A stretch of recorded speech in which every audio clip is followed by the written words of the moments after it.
हाय dear student, natural chemistry class के YouTube channel पर आपका स्वागत है। आज विलयन के पार्ट 12 के अंतर्गत राउल्ट के नियम द्वारा आवासशील पदार्थों के अणुभार की गणना का अध्ययन करेंगे। पिछले पार्ट में हमने आपको राउल्ट का नियम बताया था और द्रवों का वाष्प दाब। अब उसी राउल्ट के नियम की सहायता से कैसे हम जो पदार्थ आवासशील पदार्थ विलीन करते हैं उसके अणुभार की गणना कैसे की जाएगी, ठीक है ना।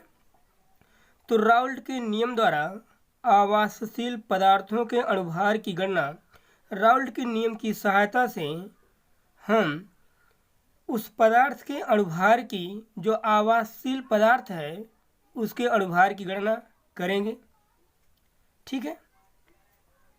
इसके पहले जो पिछला पार्ट हमने पढ़ाया था परासरण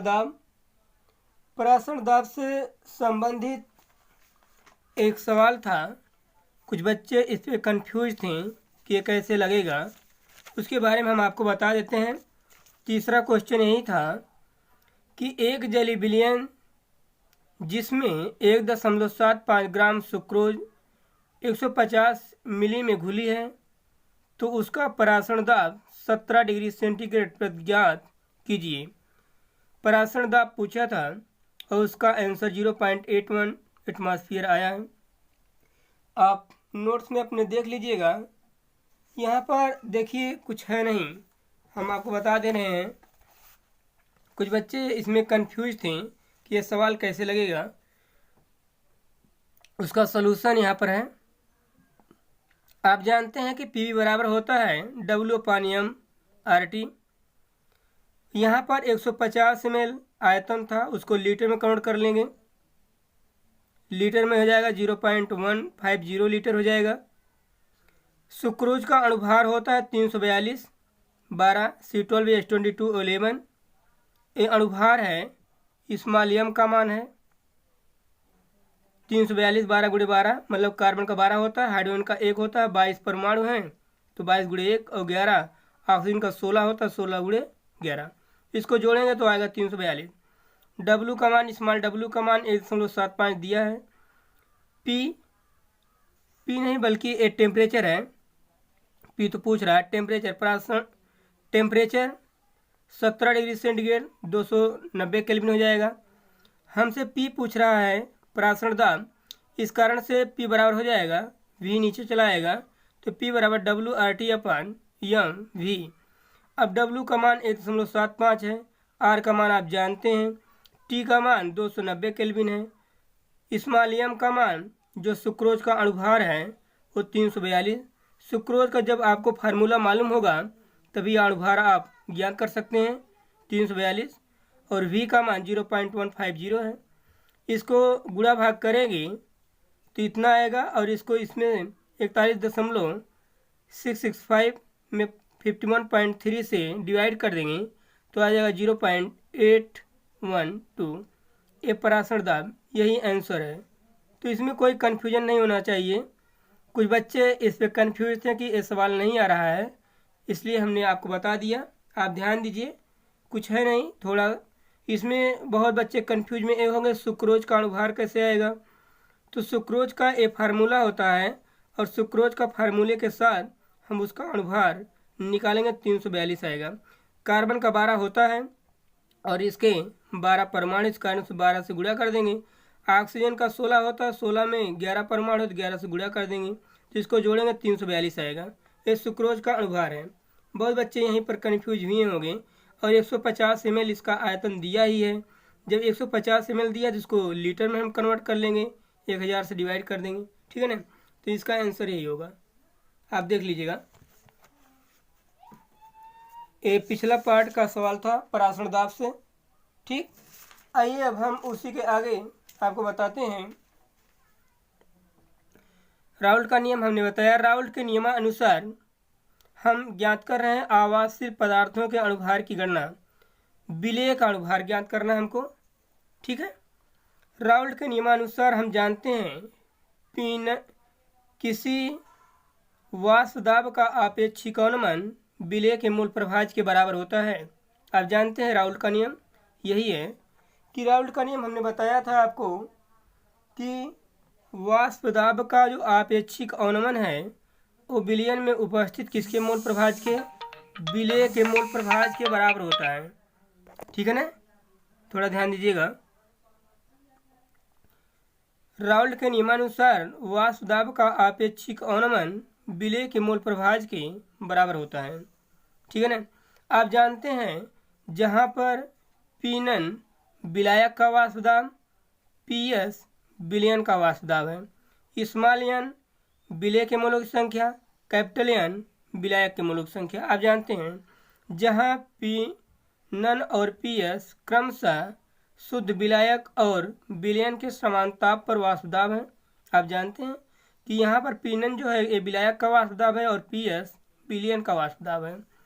और ये भी जानते हैं कि स्मॉल एन विलेय के मूलों की संख्या और कैपिटल एन विलायक के मूलों की संख्या, तथा कैपिटल एन और स्मॉल एन विलयन में क्रमशः विलायक और विलेय के मूलों की संख्याएं हैं। ठीक है ना। कैपिटल एन विलायक के मूलों की संख्या, स्मॉल एन विलेय के मूलों की संख्या।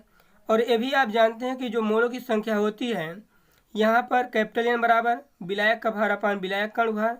आप जानते हैं कि विलेय के मूलों की किसी पदार्थ के मूलों की संख्या बराबर होता है पदार्थ का भार अपान पदार्थ का अणुभार। तो यहाँ पर ये विलायक के मूलों की संख्या है, इस कारण से विलायक का भार अपान विलायक का अणुभार कैपिटल डब्ल्यू अपान capital N. Small n means की विलेय के मूलों की संख्या, विलेय के मूलों की संख्या मतलब कि बराबर होगा विलेय का भार अपान विलेय का अणुभार, विलेय का भार अपान विलेय का अणुभार स्मॉल डब्ल्यू अपान स्मॉल एम। अब जो यहाँ पर कैपिटल एन और स्मॉल एन हैं उनके स्थान पे हम कैपिटल एन के स्थान पे कैपिटल डब्ल्यू अपान कैपिटल एम लिख सकते हैं और स्मॉल एन के स्थान पे स्मॉल डब्ल्यू अपान स्मॉल एम लिख सकते हैं यहाँ पर। ठीक है ना। तो समीकरण एक निम्न रूप में लिखा जा सकता है। वाष्प दाब का आपेक्षिक अवनमन बराबर, जहाँ स्मॉल एन था स्मॉल डब्ल्यू अपान स्मॉल एम लिख सकते हैं और यहाँ पर भी स्मॉल डब्ल्यू अपान small m plus capital W अपान कैपिटल एम। समीकरण 2 हो जाएगा।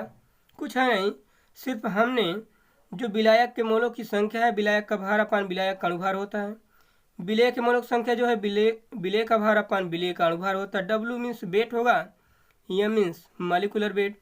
हमने उन्हीं के स्थान पे कैपिटल एन और capital small W small N के स्थान पे उन्हीं के मान को यहाँ पर रख दिया तो समीकरण हमको 2 प्राप्त हो जाएगा। ठीक है ना। जो राउल्ट का नियम है वो तनु विलयन पर लागू होता है। देखेंगे जब तनु विलयन होगा तो वहाँ पर विलेय की संख्या बहुत कम होगी, विलेय के मूलों की संख्या बहुत कम होगी। तनु विलयन में विलेय के मूलों की संख्या स्मॉल एन विलायक के मूलों की संख्या कैपिटल एन की तुलना में बहुत कम होती है। आप जानते हैं कि यदि तनु विलयन है तो उसमें विलेय की मूलों की संख्या क्या होती है, बहुत कम होती है। तनु विलयन ऐसा विलयन होता है जिसमें विलेय के मूलों की संख्या बहुत कम होती है। तो वही कह रहे हैं कि तनु विलयन में विलेय के मूलों की संख्या स्मॉल एन विलायक के मूलों की संख्या कैपिटल एन की तुलना में बहुत कम होती है। हम जानते हैं कि तनु विलयन में हमेशा विलेय के मूलों की संख्या विलायक के मूलों की संख्या से मतलब कि विलेय की मूलों की संख्या बहुत कम होती है। सांद्र विलयन में ऐसा विलयन जिसमें विलेय की मूलों की संख्या अधिक होगी। ठीक है ना। आप इसका स्क्रीनशॉट लेके नोट्स बनाते रहेंगे। आगे देखते हैं हम उससे क्या आगे। तो जब हम मान ले हैं तनु विलयन पर लागू होगा, तनु विलयनों के लिए हम मान सकते हैं कि small N plus capital N is equal to capital N की। मीन्स कि यहाँ पर जो स्मॉल एन का मान है विलयन में, विलयन विलेय और विलायक के मूलों की संख्या से बनता है। स्मॉल एन का जो मान है इसको बहुत कम होने के कारण इसको नगण्य मान सकते हैं क्योंकि ये तो विलयन है। Small N plus capital N means कि विलेय के मूलों की संख्या और कैपिटल एन विलायक के मूलों की संख्या दोनों को मिलाकर विलयन बनेगा। और हम जानते हैं कि विलयन में विलेय के मूलों की संख्या बहुत कम है, तनु विलयन है। और तनु विलयन में हम मान सकते हैं कि विलेय की मूलों की संख्या नगण्य मान सकते हैं। इस कारण से हम लिख सकते हैं कि small N plus capital N बराबर कैपिटल एन के, मीन्स कि विलेय की मूलों की संख्या नगण्य मान सकते हैं। यदि हम ऐसी कंडीशन मानते हैं कि तनु विलयन के केस में विलय की मूलक संख्या नगण्य है तो small n plus capital N बराबर कैपिटल N के इसका मान क्या हो जाएगा, 0 हो जाएगा।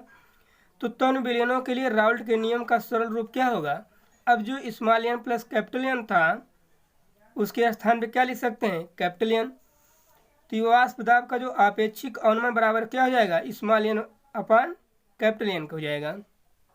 ये होगा ना, यहाँ पर जो small n plus capital N है, small n plus capital N इसके स्थान पे क्या हो जाएगा, कैपिटल N हो जाएगा, क्योंकि इसमें विलय की मूलक संख्या नगण्य मान लेते हैं, ठीक है ना, तनु विलयन की कंडीशन में। उसी के आगे अब वाष्प दाब का आपेक्षिक अवनमन बराबर हो जाएगा स्मॉल n विलय की मूलक संख्या, आप जानते हैं कि विलय का भार अपान विलय का अनुभार, तो स्मॉल w अपान स्मॉल m अपान कैपिटल W अपान कैपिटल M। अब जब कैपिटल W अपान कैपिटल M करेंगे तो कैपिटल M ऊपर चला जाएगा, स्मॉल w नीचे चला आएगा, कैपिटल W नीचे हो जाएगा। इस प्रकार से आप देखेंगे वाष्प दाब का जो आपेक्षिक अवनमन दिया है, यहाँ पर ध्यान देंगे, इस प्रकार से स्मॉल n अपान हो जाएगा कैपिटल N के, जो कैपिटल स्मॉल n अपान कैपिटल N है, अब इसके स्थान पे क्या, स्मॉल n का स्थान पे स्मॉल w अपान स्मॉल m हो जाएगा, कैपिटल n का स्थान पे कैपिटल W अपान कैपिटल M हो जाएगा। अब जब ये ऊपर जाएगा तो क्या हो जाएगा, स्मॉल w अपान small m into capital M अपान कैपिटल W, m ऊपर चला जाएगा, है ना, तो स्मॉल w अपान small m into capital M अपान कैपिटल W हो जाएगा। यहाँ पर ये लिखा गया है स्मॉल w अपान small m into capital M अपान कैपिटल W। जहाँ आप ध्यान दीजिएगा, जहाँ आप जानते हैं स्मॉल w विलय का भार है, स्मॉल m विलय का अणुभार है, कैपिटल M विलायक का अणुभार है, कैपिटल W विलायक का भार है। ये विलायक का अणुभार है, m मतलब मालिकुलर वेट, कैपिटल W मतलब अणुभार, कैपिटल W मतलब भार होगा, ये विलायक का भार है, m मतलब मालिकुलर वेट, विलायक का अणुभार, कैपिटल W वेट मतलब कि विलायक का भार, स्मॉल w विलय का भार, स्मॉल m विलय का अणुभार, और हमको इससे फार्मूले की सहायता से विलय का अणुभार ज्ञात करना है, ठीक है ना। आइए इस पे एक एग्जाम्पल है, एक सवाल है बहुत इम्पोर्टेंट, जो कि ये सवाल हमारे समझ से अभी 1 साल पहले यूपी बोर्ड की क्लास में, यूपी बोर्ड में पूछा गया था। ध्यान देंगे आप, लिखा है 18 ग्राम ग्लूकोज को 100 ग्राम जल में विलीन करने पर 20 डिग्री सेंटीग्रेड पर जल का वाष्प दाब 17.53 mm से घटकर 17.22 mm हो जाता है। ग्लूकोज का अणुभार ज्ञात कीजिए। कुछ है नहीं, ध्यान दीजिएगा। कह रहा है 18 ग्राम ग्लूकोज को 100 ग्राम जल में घोलने पर, तो ग्लूकोज हुआ कि 18 ग्राम है तो विलय हुआ, 100 ग्राम जल क्या हुआ, विलायक हुआ। जब हम 18 ग्राम ग्लूकोज को 100 ग्राम में घोलेंगे, जल में घोलेंगे, तो ये पहले विलायक रहा, इसका कुछ वाष्प दाब होगा, विलायक का वाष्प दाब।